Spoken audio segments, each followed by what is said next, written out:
बेटे का जन्मदिन, माँ का दुख। रात के 2 बज रहे थे। फोन की रिंग बजती है।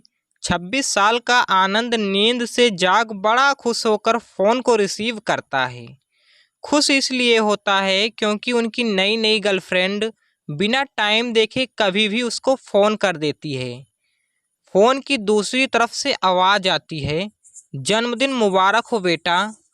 आज मेरा बेटा पूरे 26 साल का हो गया है। मैं बहुत खुश हूँ।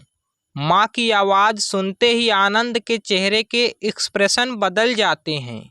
वो गुस्से में बोलता है, माँ तुझे समझ नहीं आता क्या? इतनी सी बात के लिए मेरी नींद खराब कर दी। यह बात तो तू मुझे सुबह भी बोल सकती थी। इतना कहकर वह फ़ोन काट देता। थोड़ी देर बाद फिर से फ़ोन की रिंग बजती है। आनंद फिर से फ़ोन उठाता है और इस बार फ़ोन पर पापा होते हैं। आनंद इस बार आराम से बात करता है, थैंक यू पापा, आपने मुझे बर्थडे विश करने के लिए फ़ोन किया, वो भी इतनी रात को। पापा कहते हैं, नहीं बेटा, मैंने तुम्हें मुबारकबाद देने के लिए नहीं बल्कि ये बताने के लिए फ़ोन किया है कि तुम्हारी माँ बिल्कुल पागल है। वो इतनी पागल है कि पिछले 1 महीने से मुझे हर दिन तेरा बर्थडे याद दिलाते आ रही है। वो इतनी पागल है कि तू हमसे सैकड़ों किलोमीटर दूर है, फिर भी उसने यहाँ पर खुद अपने हाथों से तेरे लिए केक बनाया है। ऊपर से ये जिद कर बैठी है कि जब तक तुझे विश नहीं कर देती तब तक खुद ना खाना खाएगी ना मुझे खाने देगी।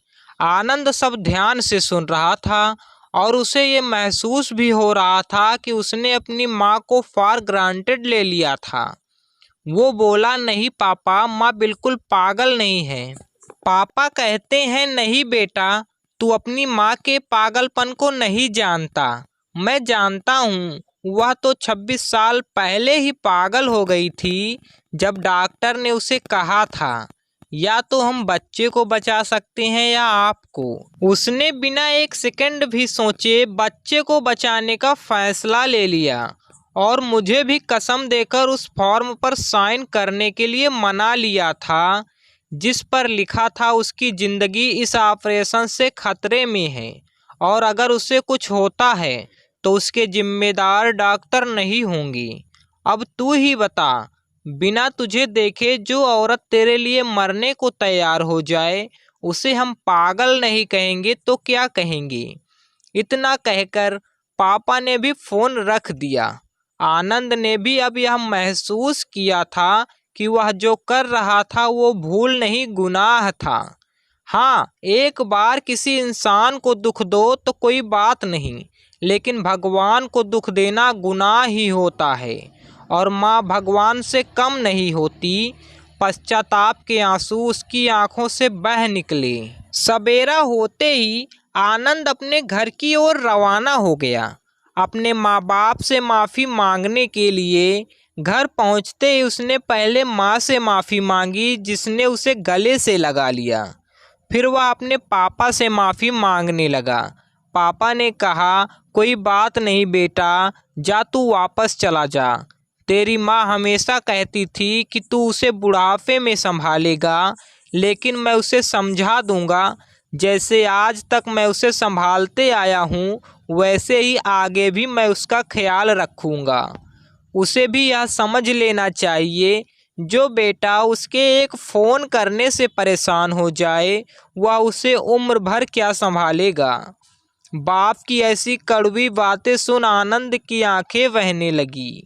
वो सर झुकाए अपने बाप के सामने चुपचाप खड़ा रहा।